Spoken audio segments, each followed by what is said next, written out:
Nous sommes le 15 octobre 2024. Nous allons parler du jugement et de la justice violée sur la terre. Ça sera donc la deuxième partie. Nous allons lire dans Matthieu, chapitre 27, versets 15 à 6. Nous allons commencer par les versets 15 et 16. Or, le gouverneur avait coutume de relâcher un prisonnier à chaque fête, celui que demandait la foule. Et il y avait alors un prisonnier infâme appelé Barabbas. Nous savons tous que sur le plan prophétique, le Seigneur, le Machia, devait être crucifié. Mais ici, nous avons à analyser ces passages pour tirer des leçons. En effet, la justice ne peut pas être basée sur l'opinion de la foule, puisque la voix du peuple n'est pas forcément la voix d'Élohim. La voix du Seigneur, c'est sa parole. Dire que la voix du peuple est la voix du Seigneur est un mensonge grossier, sachant que le monde est dans le péché. C'est un contraste, puisque Yahweh est juste et le monde est injuste. Ainsi donc, relâcher un prisonnier selon le choix de la foule est une méthode erronée, sachant qu'ici, Barabbas est déjà identifié comme un prisonnier infâme. Donc, dans les conditions normales, il n'avait même pas à demander à la foule quel prisonnier relâcher. 17 et 18, comme ils étaient rassemblés, Pilate leur dit, « Lequel voulez-vous que je vous relâche, Barabbas ou Yehoshua, qu'on appelle Machia ?» Car il savait que c'était par envie qu'il l'avait livré. Étant donné que Pilate, en tant que gouverneur, sachant bien que les Juifs avaient livré Yeshua par envie, il était informé et non ignorant. C'est pourquoi il ne pouvait même pas demander à la foule de choisir qui relâcher entre Barabbas ou Yehoshua, puisqu'il était en train d'exercer la fonction de juge. Si peut-être qu'il ne savait pas que le Machia lui a été livré par envie, cela pouvait encore se faire comprendre. Ça pouvait aussi être une exception de pouvoir les libérer ou imposer la libération d'un prisonnier qui n'a pas été choisi par la foule. C'est lui qui devait faire le choix, puisqu'il était gouverneur et avait l'autorité de juger, surtout qu'il était dans la position de colon. Les Romains étaient des colons à l'époque. Et verset 19, et pendant qu'il siégeait au tribunal, sa femme envoya quelqu'un pour lui dire qu'il n'y ait rien entre toi et c'est juste, car j'ai beaucoup souffert aujourd'hui en rêve à cause de lui. La voix de sa femme est synonyme de justification. Elle est aussi un message de Yahweh comme quoi Yeshua est un homme juste. Cette femme a été visitée en songe. Alors, si cet homme est juste, pourquoi ne pas le libérer? Ces songes n'étaient-ils pas pour les libérer? Sachant que c'est Pilate qui avait l'autorité de relâcher un prisonnier. Ces songes étaient synonymes de l'approbation divine. La souffrance de cette femme en songe signifie que Yahweh était en train de contredire l'opinion de la foule et justifier le Seigneur. Versets 20 et 21. Mais les principaux prêtres et les anciens persuadèrent la multitude du peuple de demander Barabbas et de faire périr Yehoshua. Et le gouverneur, prenant la parole, leur dit, « Lequel des deux voulez-vous que je vous relâche ?» Et ils dirent, « Barabbas. » Nous voyons ici les principaux prêtres et les anciens persuader la multitude du peuple de demander Barabbas et de faire périr le Messie. Cela signifie que nous pouvons trouver de l'injustice même dans les personnes que le Seigneur a placées dans son royaume comme autorité. Juger avec injustice. Un jugement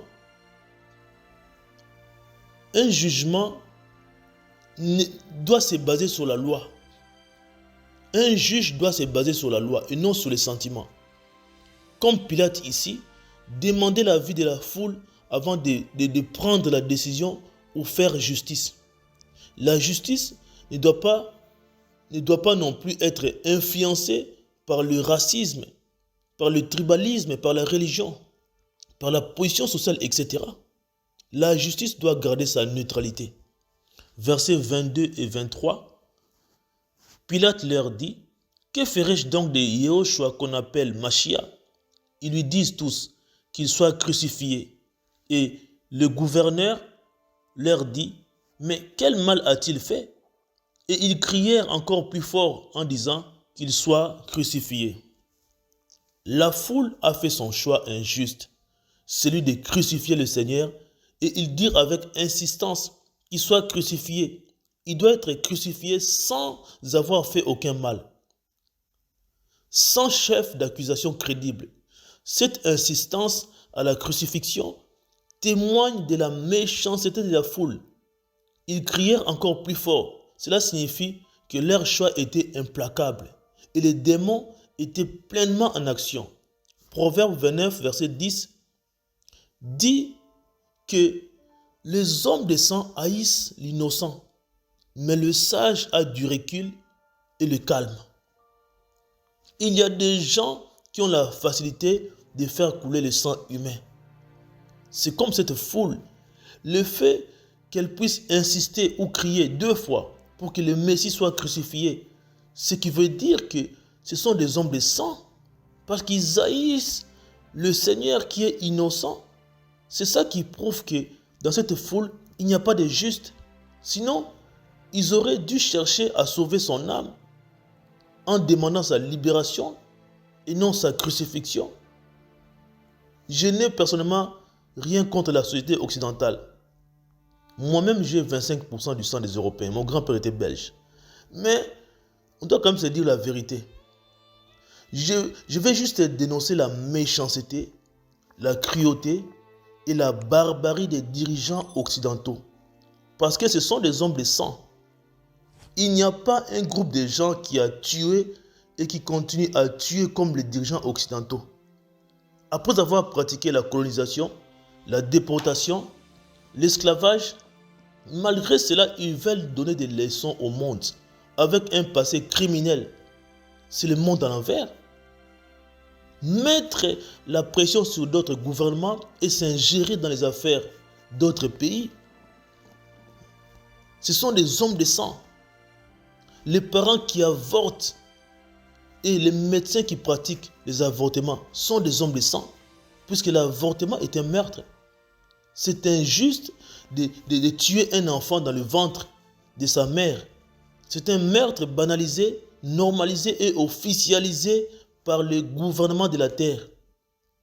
Lorsque les enfants sont encore dans le ventre et que les parents décident ou veulent les avorter, ils en sont informés et ils font une prière de supplication comme Job 16, 18 qui dit ceci: Terre, ne couvre pas mon sang et qu'il n'y ait pas de place pour mon cri. Ils ne veulent pas que leur sang soit couvert par la terre et qu'il soit inconnu sur la terre. Qu'il n'y ait pas de place pour mon cri.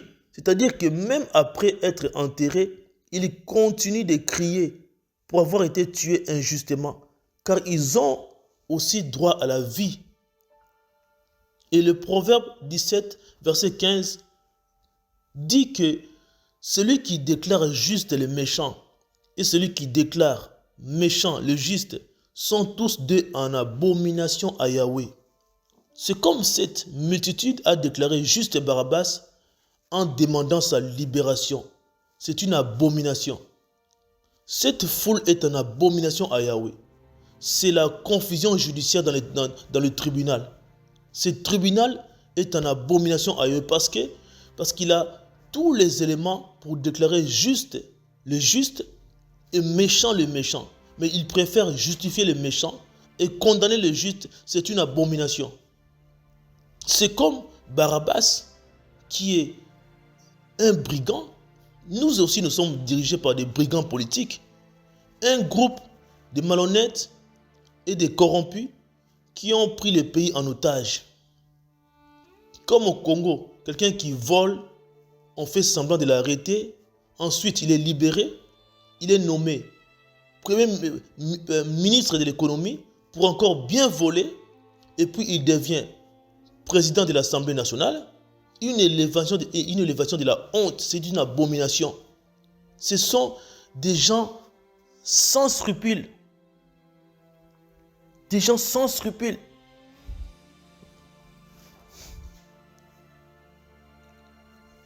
On continue et puis on continue à les glorifier et à les magnifier en l'appelant pacificateur, honorable. Quelqu'un qui vient de voler, qui a volé près de 60 millions de dollars. Ce qui prouve que certains Congolais sont manipulés, corrompus, envoûtés et ensorcelés par ces politiciens. C'est grave. Pendant que les gens sont en train de souffrir et de mourir dans l'est du pays sans aide humanitaire, un gouvernement irresponsable et démissionnaire. Nous sommes dirigés par une association des inconscients et des incompétents. Et le proverbe 24, verset 24 dit que celui qui dit aux méchants, tu es juste, le peuple le maudiront et les nations seront indignées contre lui. Celui qui dit aux méchants qu'il est juste viole le jugement et la justice. Cela provoque la malédiction des peuples et l'indignation des nations. Toute personne exerçant l'autorité dans un environnement, que ce soit une ville, une province, un village, un pays qui viole le jugement et la justice attire la malédiction. C'est pourquoi ces politiciens sont sous les coups de la malédiction qui vient du peuple. Parce que le peuple est indigné de ce théâtre politique. Et c'est dans plusieurs pays comme ça. Au jour du jugement, les politiciens et les fonctionnaires vont vomir l'argent qu'ils ont volé dans les caisses de l'État. Il ne faut pas être pressé de se marier avec les politiciens puisqu'ils sont chargés des malédictions du peuple. Verset 24. Nous sommes dans Matthieu chapitre 27. Alors Pilate, voyant qu'il ne gagnait rien, mais que le tumulte s'augmentait, prit de l'eau et lava ses mains devant le peuple en disant, je suis innocent du sang de ces justes. Cela vous regarde. Le fait de se laver les mains ne le rend pas innocent, bien qu'il dise qu'il est innocent du sang de ces justes. S'il a réellement reconnu pour juste, alors il ne l'aurait pas livré entre les mains des méchants, puisque livrer le Seigneur de la sorte est synonyme de le condamner, alors qu'il savait clairement que la foule allait le crucifier. Il dit, cela vous regarde.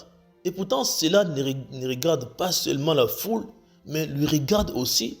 Puisqu'en tant que gouverneur, il avait l'autorité de le relâcher, sachant clairement qu'il était juste. Nous allons lire dans Jean 19,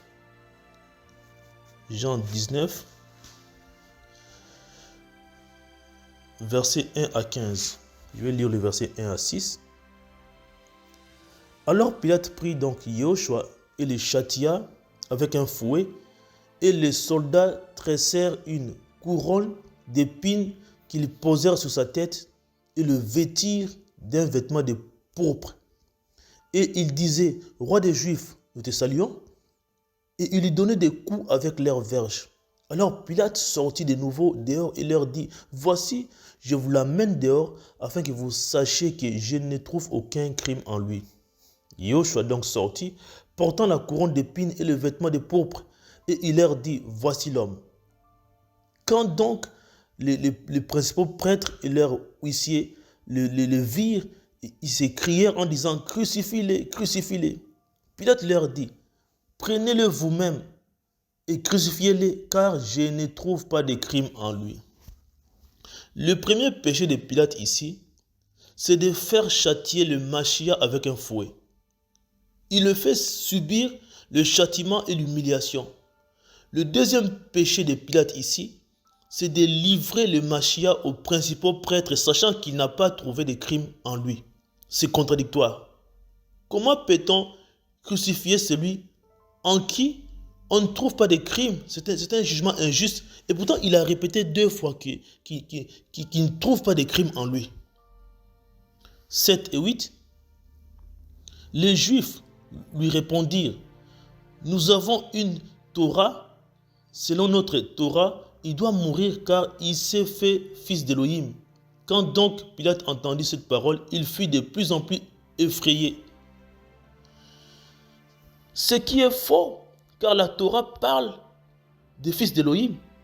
Pour cela, il ne doit pas mourir. Il ne doit pas mourir. Ce n'est pas une raison valable pour le faire mourir. Leur parole constitue une manipulation. Fit effrayer Pilate, qui est dans l'ignorance vis-à-vis de la loi. Il fut effrayé parce qu'il n'a jamais vu de ses yeux un être humain se faisant passer pour fils d'Élohim. Versets 9 et 10. Et il rentra dans le prétoire et il dit à Yehoshua, d'où es-tu? Mais Yehoshua ne lui donna pas de réponse. Alors Pilate lui dit, et c'est à moi que tu ne parles pas? Ne sais-tu pas que j'ai autorité pour te crucifier et j'ai autorité pour te relâcher? Le Seigneur ignore le gouverneur et cela le fait réagir en affirmant qu'il a l'autorité pour les crucifier et autorité pour les relâcher. Donc, il avait le choix. Et il avait le choix. Il est inexcusable. Versets 11 et 12. Yehoshua répondit, tu n'aurais aucune autorité sur moi si elle ne t'avait pas été donnée d'en haut. C'est pourquoi celui qui me livre entre tes mains a un plus grand péché. Dès ce moment, Pilate cherchait à le relâcher, mais les Juifs criaient en disant, si tu les relâches, tu n'es pas ami de César. Quiconque s'est fait roi s'oppose à César. Pilate cherchait à le relâcher, à relâcher le Machia. Malheureusement, il ne l'a pas réalisé. Il a donc commis un péché en violant le jugement et la justice. Je ne vois pas pourquoi un gouverneur s'est laissé intimider par les Juifs qui sont sous la colonisation et n'est pas exercer son autorité de manière juste, sachant que cela n'aurait rien à voir avec l'opposition à César. Il a cédé à la pression de la foule. La pression de la société ne doit pas nous pousser à devenir injustes ou agir injustement. Non. Relâcher le Seigneur n'aurait pas fait de lui un ennemi de César. Il s'oppose à la justice pour être ami de César. On ne doit pas s'opposer à la justice pour être ami de la société. Non. Nous devons pratiquer la justice même s'il faut devenir ennemi de la société. C'est ça le principe. Versets 13 à 15, Jean 19, versets 13 à 15. Pilate donc, ayant entendu ces paroles, emmena Yehoshua dehors et siégea au tribunal à l'endroit appelé le pavé et en hébreu Gabata. Or, c'était la préparation de la Pâque et il était environ la 6e heure et il dit aux Juifs, voici votre roi. Mais ils criaient, ôte, ôte, crucifie-le. Pilate leur dit, crucifierai-je votre roi? Les principaux prêtres répondirent, nous n'avons pas d'autre roi excepté César. Des gens qui acceptent la colonisation de manière délibérée. C'est grave. Donc les Juifs reconnaissaient eux-mêmes être sous la domination romaine et avoir César comme leur roi. Et rejeter le Yeshua comme étant roi. Certainement, c'était aussi pour le flatter. Mais en même temps, dans ce contexte de domination romaine, il aurait exercé son autorité pour relâcher le Seigneur. Et personne ne pouvait l'en empêcher. Retour dans Matthieu, chapitre 27, versets 25 et 26. Et tout le peuple répondit en disant que son sang retombe sur nous et sur nos enfants. Alors il leur relâcha Barabbas et après avoir fait fouetter Yehoshua, il leur livra pour qu'il soit crucifié. Que son sang retombe sur nous et sur nos enfants. Ils ont proclamé une condamnation générationnelle. La malédiction générationnelle. La malédiction jusqu'à la 3e et à la 4e génération. Les méchants s'en fichent de la génération future. Ici, Pilate relâche Barabbas et livre Yeshua pour être crucifié injustement. Nous allons lire dans les psaumes chapitre 109, versets 17 et 18. Psaume 109, 17 et 18. Que dit la parole? 17 à 19 plutôt. Il a aimé la malédiction, qu'elle vienne sur lui. Il n'a pas pris plaisir à la bénédiction, qu'elle s'éloigne de lui. Qu'il soit revêtu de malédiction comme de sa robe, qu'elle entre dans son corps comme de l'eau et dans ses os comme de l'huile. Qu'elle soit pour lui comme un vêtement dont il se couvre et comme une ceinture dont il se saigne continuellement. Voilà ce qui va se passer dans la vie de tous ces assassins du Mashiach. La malédiction va venir sur eux parce qu'ils ont aimé la malédiction. La bénédiction apportée par le Seigneur, qui est le salut, va s'éloigner d'eux parce qu'ils n'y ont pas pris plaisir. La malédiction sera comme une robe dont ils vont se revêtir, comme de l'eau dans leur corps et comme de l'huile dans leurs os ou dans leurs os.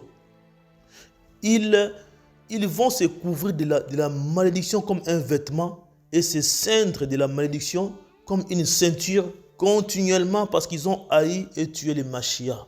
Et c'est grave. Deutéronome chapitre 16. Nous sommes dans Deutéronome chapitre 16, versets 18 à 20. Tu établiras des juges et des commissaires dans toutes les villes que Yahweh, ton Elohim, te donne selon tes tribus, et ils jugeront les peuples en rendant des justes jugements. Tu ne te détourneras pas de la justice, tu ne prêteras pas attention à l'apparence des personnes et tu ne recevras pas des pots de vin, car les pots de vin aveuglent les yeux des sages et corrompent les paroles des justes. Tu suivras la justice, afin que tu vives et que tu prennes possession de la terre que Yahweh, ton Elohim, te donne. Comme nous pouvons remarquer, les juges et les commissaires d'Israël sont appelés à observer deux principes, afin de rendre des justes jugements et de ne pas se détourner de la justice.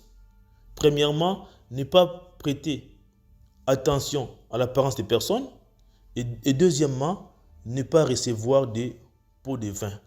Nous allons voir les premiers points. Donc premièrement, c'est ne pas prêter attention à l'apparence des personnes. Nous allons lire dans Jean chapitre 7, versets 19 à 24. Jean 7, 19 à 24. Nous allons commencer par lire les versets 19 et 20.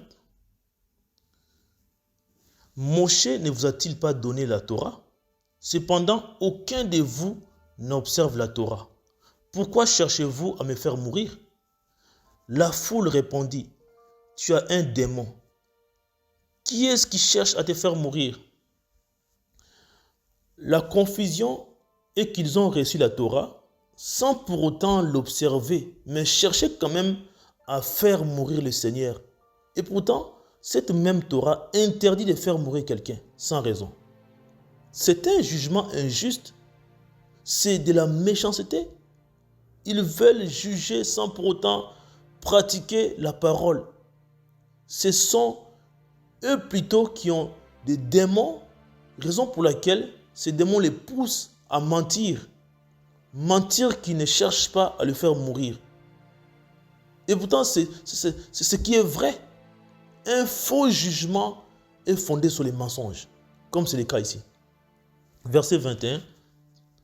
Yahushua répondit et leur dit, j'ai fait une œuvre et vous en êtes étonnés.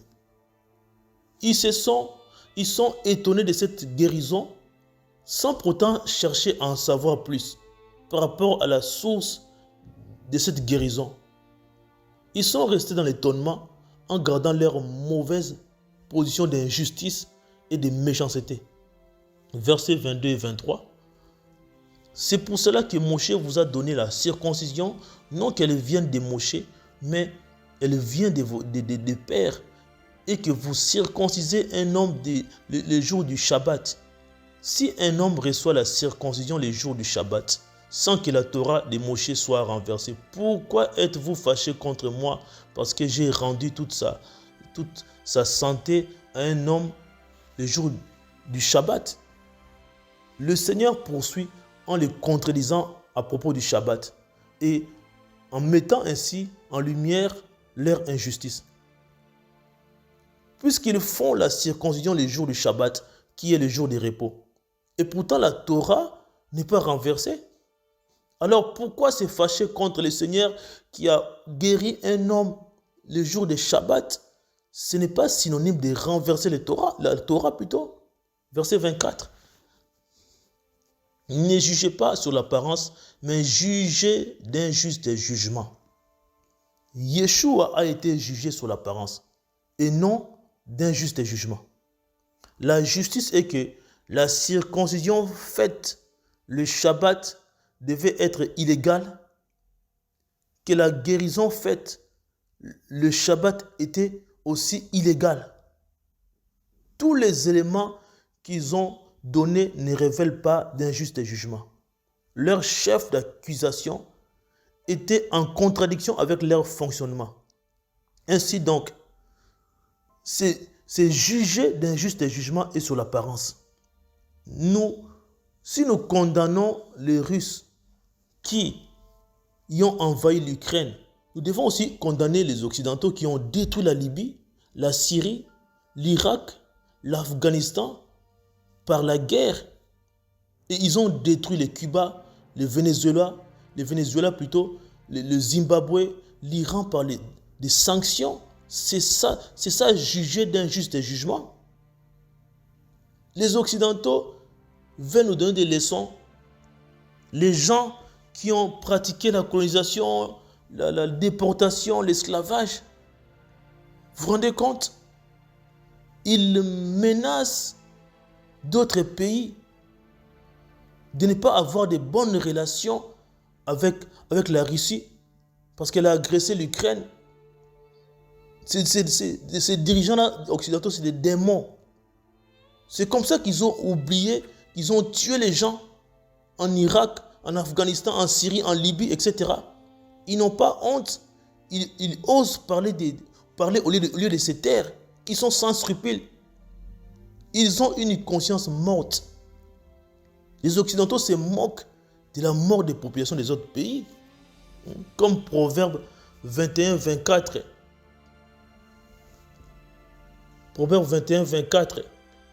Qui dit ceci, moqueur, tel est le nom de l'arrogant, de l'orgueilleux qui agit dans un débordement d'orgueil. Ces gens sont des moqueurs. Ils sont dans l'arrogance, dans l'orgueil. Ils menacent des sanctions les dirigeants qui soutiennent la Russie. Ils demandent aux gens de ne pas faire ce qu'ils font et de faire ce qu'ils ne font pas. C'est un débordement de l'orgueil. Il faut d'abord arrêter de fournir les armes à l'Ukraine avant de donner les leçons aux autres. Aujourd'hui, l'orgueil des Occidentaux a débordé. Ils veulent traiter le monde entier comme leurs colonies et leurs esclaves. C'est pourquoi ils sont en conflit avec la Russie. Il y a des gens qui ne se laissent pas faire. Avec leur cour internationale de justice, c'est de la foutaise. On va lire dans Jacques, chapitre 2. versets 1 à 9. Jacques 2, verset 1. Mes frères, n'ayez pas d'égard à l'apparence des personnes dans la foi, en notre glorieux Seigneur Yahushua Mashiach. Ces versets nous demandent en tant qu'Église de ne pas avoir égard à l'apparence des personnes dans la foi, en Jésus-Christ. Cela signifie qu'étant dans la foi, nous restons humains et nous risquons toujours d'avoir égard à l'apparence des personnes étant dans la foi. En réalité, ce sont des choses que nous voyons dans l'Église aujourd'hui. Nous avons égard à l'apparence des personnes parmi nous. C'est pourquoi le Seigneur fait cette reproche à l'Église contemporaine. Versets 2 à 4. Car s'il entre dans votre synagogue un homme qui porte un anneau d'or et un habit magnifique, et qu'il y entre aussi un pauvre misérablement vêtu, et que vous tourniez les yeux vers celui qui porte l'habit magnifique, et lui disiez, toi, assis-toi ici honorablement, et que vous disiez au pauvre, toi, tiens-toi là debout, ou assis-toi ici sur mon marchepied. Ne faites-vous pas en vous-même une distinction et n'êtes-vous pas des juges qui avaient des pensées injustes? Nous voyons ici deux types de personnes et des classes sociales. Nous voyons d'abord un homme qui porte l'habit magnifique et un anneau d'or. Et d'un côté, qui est synonyme de richesse ou des riches, et un pauvre misérablement vêtu d'un autre côté. La réaction ici est de dire à celui qui porte l'habit magnifique de s'asseoir honorablement parce qu'il est riche, et au pauvre de rester debout ou s'asseoir sur un marchepied. C'est de la discrimination sociale dans l'Église. Et en ayant égard à l'apparence des personnes, rester debout ou s'asseoir sur les marchepieds, c'est un manque de considération des personnes. Cependant, même après la mort et la résurrection du Mashiach, il est assis à la droite du Père Céleste. Il n'est pas debout, mais il est assis. Laisser quelqu'un s'asseoir à ta droite est synonyme de considération et d'honneur à son égard. Même dans notre société, nous disons, nous avons, il y a un langage que nous employons en disant, celui-ci est mon bras droit. Celui-ci est mon bras droit. Si quelqu'un est ton bras droit, c'est synonyme de confiance, d'assurance, de proximité entre deux personnes.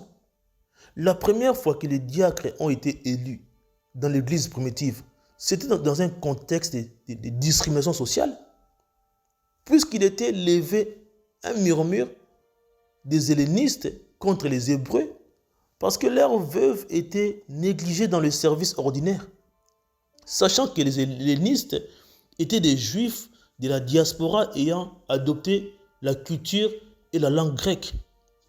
L'élection de ces 7 diacres était la solution pour résoudre les problèmes de discrimination sociale dans l'Assemblée. Donc la discrimination sociale a commencé depuis le 1er siècle jusqu'à aujourd'hui. La discrimination sociale dans l'Église n'est pas quelque chose de nouveau. Verset 5. Écoutez mes frères bien-aimés. Elohim n'a-t-il pas choisi les pauvres de ce monde pour qu'ils soient riches dans la foi et héritiers du royaume qu'il a promis à ceux qui l'aiment? Elohim a choisi les pauvres, qu'ils soient riches dans la foi. Les pauvres de ce monde sont riches dans la foi. La foi a enrichi les pauvres de ce monde.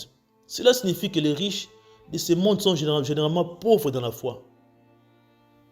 Les pauvres vont hériter le royaume du Seigneur, le royaume qu'il a promis à ceux qui l'aiment.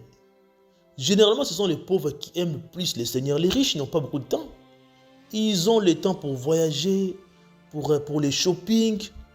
Ils ont le temps pour les loisirs, pour les fêtes, pour les plaisirs.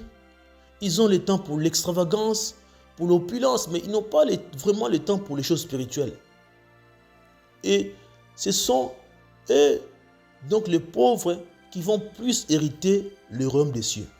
Je ne dis pas que les riches n'hériteront pas le royaume des cieux, puisqu'Abraham était riche. Mais d'après même la parole, ces versets, ce sont plus les pauvres qui vont hériter le royaume des cieux. Versets 6 et 7. Mais vous avez déshonoré les pauvres. Pourtant, ce sont les riches qui vous oppriment et qui vous traînent devant les tribunaux. N'est-ce pas eux qui blasphèment le beau nom qui a été invoqué sur vous? Le Seigneur est indigné de ce que les nations puissent déshonorer les pauvres. Comme partout sur la terre, les pauvres sont déshonorés. Les riches usent de leur force pour opprimer et traîner les pauvres devant les tribunaux. C'est pour les condamner de manière injuste. Ce mot opprimer signifie exercer un contrôle rude sur quelqu'un, user de son pouvoir. C'est-à-dire que les riches exercent un contrôle rude sur les pauvres. Les riches usent de leur pouvoir pour traiter injustement les pauvres. C'est pourquoi Yahweh ne veut pas que nous puissions déshonorer les pauvres dans l'église. Ils sont déjà déshonorés dans le monde, ils vont encore être déshonorés dans l'église. Quelle contradiction! Là où les gens sont censés être consolés, fortifiés, encouragés, c'est grave. Les riches sont aussi blasphémateurs.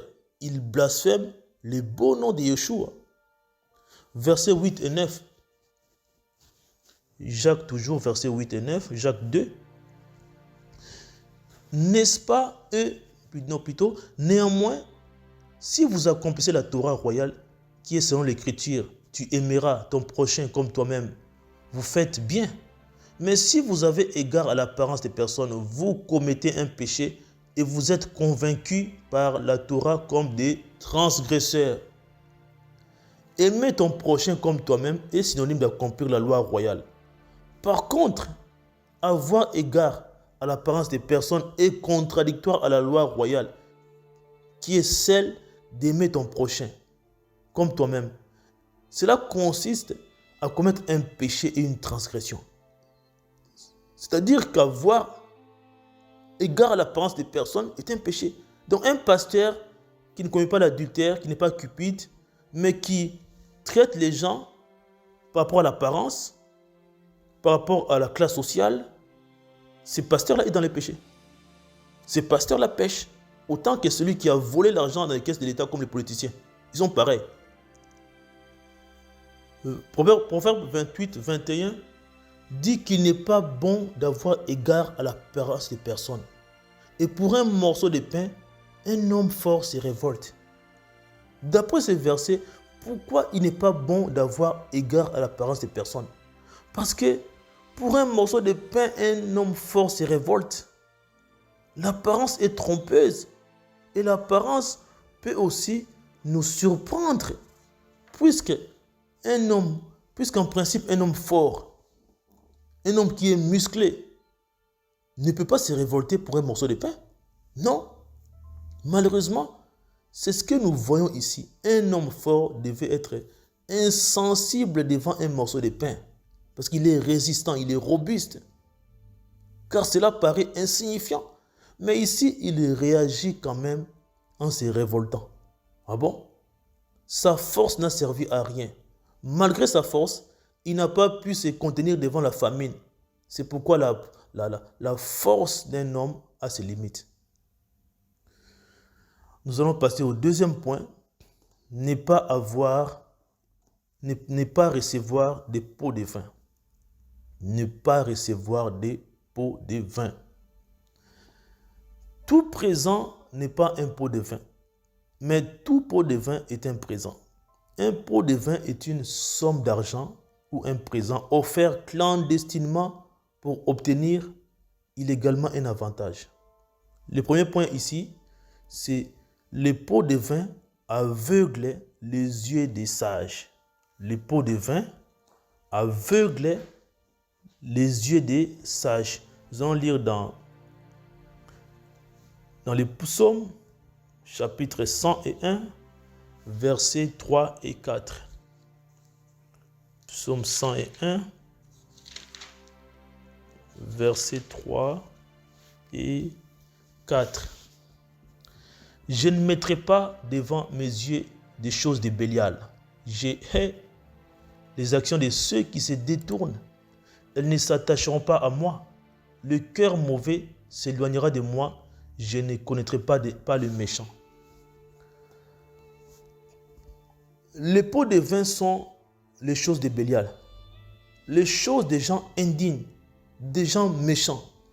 Si tu mets devant tes yeux les choses des gens indignes, les choses de Bélial, tu vas devenir aveugle. Tu vas perdre la vue ou la vision. Il faut haïr les actions de ceux qui se détournent de la justice afin qu'elles ne s'attachent pas à toi. Ceux qui acceptent les pots de vin sont des méchants. Raison pour laquelle il faut s'éloigner du cœur mauvais, ne pas laisser ton cœur se corrompre. Car si ton cœur se corrompt, tu deviens aveugle. Deuxième point, les pots de vin tordent les paroles des justes. Les pots de vin tordent les paroles des justes. Proverbe 17, verset 23. Le méchant prend les pots de vin en secret pour pervertir les voies du jugement. Le mot tordre signifie aussi corrompre. Pour tordre le jugement. Signifie aussi pervertir, déformer, renverser, ruiner. Je me suis toujours demandé comment se fait-il que les mêmes avocats réputés et connus gagnaient toujours des procès et pourtant tous les avocats utilisent le même texte de loi malgré leur expérience. J'ai fini par avoir des informations comme quoi les avocats et les juges se voient dans les secrets pour des transactions financières et pour des pots de vin. Et cela pervertit les voies du jugement. Ainsi donc, prendre les pots de vin pour pervertir les voies du jugement, c'est de la méchanceté. C'est comme ça que nous sommes choqués et étonnés de la manière dont nous voyons les gens gagner ou perdre les procès de manière hallucinante. C'est comme ça que les pots de vin corrompent les paroles des justes. Troisièmement, ou le point 3, les pots de vin sont une pierre précieuse. Les pots de vin sont une pierre précieuse. Proverbe 17, verset 8. Les pots de vin sont une pierre précieuse aux yeux de ceux qui les possèdent ou qui se tournent, ils réussissent. Ces versets comparent les pots de vin à une pierre précieuse. En effet, nous savons donc qu'une pierre précieuse est quelque chose d'une qualité exceptionnelle. C'est un produit rare de la nature. C'est un objet de valeur. Les pierres précieuses sont des minéraux, des roches ou des matières organiques qui ont été taillées, polies, puis façonnées en bijoux. Donc si quelqu'un possède des pots de vin, cela est une pierre précieuse ou un bijou à ses yeux. Cela signifie que les pots de vin sont synonymes de pierres précieuses. Aujourd'hui, les pierres précieuses sont au centre de plusieurs conflits dans le monde. Les pots de vin permettent à ses possesseurs de réussir partout où ils se tournent. 4. Les pots de vin changent le climat. Les pots de vin changent le climat. Nous allons lire dans Proverbe toujours, chapitre 21, verset 14. Le présent fait en secret apaise la colère et un pot de vin fait en cachette calme une fureur violente. Ces versets nous montrent comment les présents et les pots de vin peuvent changer le climat ou l'atmosphère, influencer la situation. Le présent fait en secret apaise la colère et un pot de vin en cachette calme une fureur violente. Donc ça change le climat. Nous voyons ici la puissance des présents et des pots de vin. Sans le présent, la colère n'aurait pas été apaisée et sans le pot de vin, une fureur violente n'aurait pas été calmée. De même, les pots de vin peuvent influencer le jugement et la justice. 5. N'accepte pas des pots de vin contre l'innocent. N'accepte pas les pots de vin contre l'innocent. Psaume chapitre 15, versets 1 et 5. Psaume 15, verset 1 et verset 5. Psaume de David, Yahweh. Psaume de David. Yahweh, qui séjournera dans ta tente? Qui habitera sur la montagne de ta sainteté? Verset 5. Qui ne prête pas son argent à intérêt et qui n'accepte pas de pots de vin contre l'innocent. Celui qui fait ces choses ne sera pas ébranlé. Qui est celui que Yahweh va approuver? Parce que tu ne peux que séjourner dans sa tente et habiter sur sa montagne de sainteté s'il ne t'approuve pas. Tu ne peux pas. Tu ne peux pas habiter sous sa tente si tu n'es pas approuvé. Et parmi ces gens approuvés par le Seigneur, nous avons aussi celui qui n'accepte pas le pot de vin contre l'innocent. Beaucoup d'innocents ont été trahis parce qu'ils étaient victimes des pots de vin. L'une des raisons de la guerre qui persiste dans l'est du Congo, c'est parce qu'il y a des Congolais qui ont reçu des pots de vin pendant qu'il y a des millions d'innocents qui sont victimes. Mais celui qui n'accepte pas les pots de vin contre l'innocent ne sera jamais ébranlé. 6. Les pots de vin affectent la destinée d'une nation. Les pots de vin affectent la destinée d'une nation. Nous allons lire dans 1 Samuel, chapitre 8, versets 1 et 5. 1 Samuel 8, 1 et 5. 1 à 5. Et il arriva que lorsque Shemuel ou Samuel fut devenu vieux, il établit ses fils pour juges sur Israël.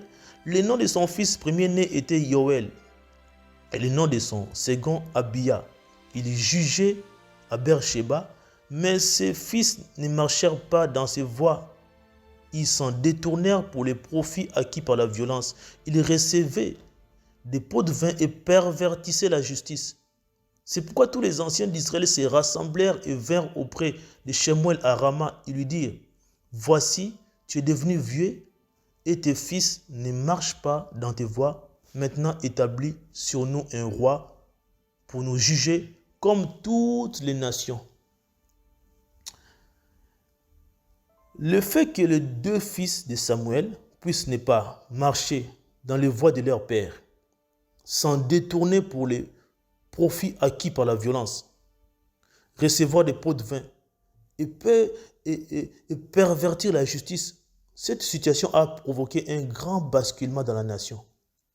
Les anciens d'Israël ont demandé à Samuel d'établir sur eux un roi pour les juger comme toutes les nations. Le gouvernement des juges va basculer vers le gouvernement des rois. Autrement dit, ils vont abandonner la volonté de Yahweh pour embrasser la volonté humaine. Le niveau de la corruption dans un pays va inéluctablement influencer sa destinée. Beaucoup de pays qui sont riches en ressources minières, qui étaient censés être parmi les pays les plus riches, les plus puissants, les plus stables, mais sont dans une pauvreté extrême. C'est à cause de la corruption, c'est à cause des pots de vin. Et c'est une honte. Et c'est triste. 7. Septième point. Recevoir le pot de vin est une malédiction. Recevoir le pot de vin est une malédiction. Deutéronome, chapitre 27, verset 25. Maudit soit celui qui reçoit un pot de vin pour assassiner une âme en versant le sang innocent. Et tous les peuples dira Amen. Aucun homme sur la terre n'a le droit de mettre fin à la vie d'un autre. Mais celui qui reçoit le pot de vin pour frapper une âme ou faire couler le sang innocent est maudit parce qu'il a participé au meurtre. Il a été le canal par lequel un être humain a été assassiné.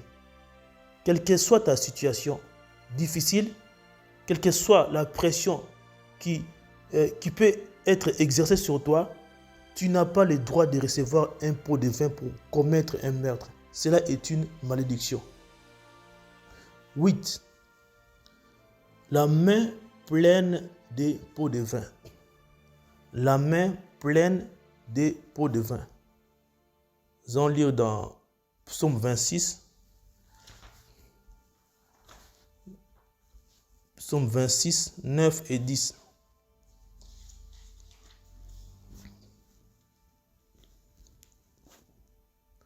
N'enlève pas mon âme avec les pécheurs, ma vie avec les hommes des sang, dans les mains desquels il y a de la méchanceté préméditée, dont la main est pleine de pots de vin. Il y a des gens qui sont déterminés pour faire couler le sang. Dans les mains des hommes de sang, il y a de la méchanceté préméditée. Ils remplissent plutôt la poche de pots de vin pour tuer quelqu'un. Ils sont prêts à donner n'importe quelle somme d'argent pour mettre fin à une vie qui est susceptible de les déranger dans leurs desseins. Lorsque nous voyons des présidents, des ministres, des hommes d'affaires assassinés, il faut savoir que c'était une chaîne bien organisée et beaucoup d'argent ont été dépensés pour atteindre leur objectif. Avant-dernier point, dans le point 9, le feu dévore les tentes de ceux qui aiment le pot de vin. Le feu dévore les tentes de ceux qui aiment le pot de vin. Job 15, 34. Car l'assemblée des athées est stérile et le feu dévore les tentes de ceux qui aiment les pots de vin. Aimer les pots de vin est synonyme d'appeler le feu dévorer sa maison. Le pot de vin est une matière hautement combustible et toxique. Le pot de vin attire le feu dans la maison. C'est pourquoi lorsque tu aimes le pot de vin, tu dois te préparer à avoir un extincteur au jour de l'incendie. Tu seras en même temps pyromane et pompier. 10. Refuser le pot de vin. Proverbe 6. Refuser le pot de vin. Proverbe 6, verset 29, 34 et 35.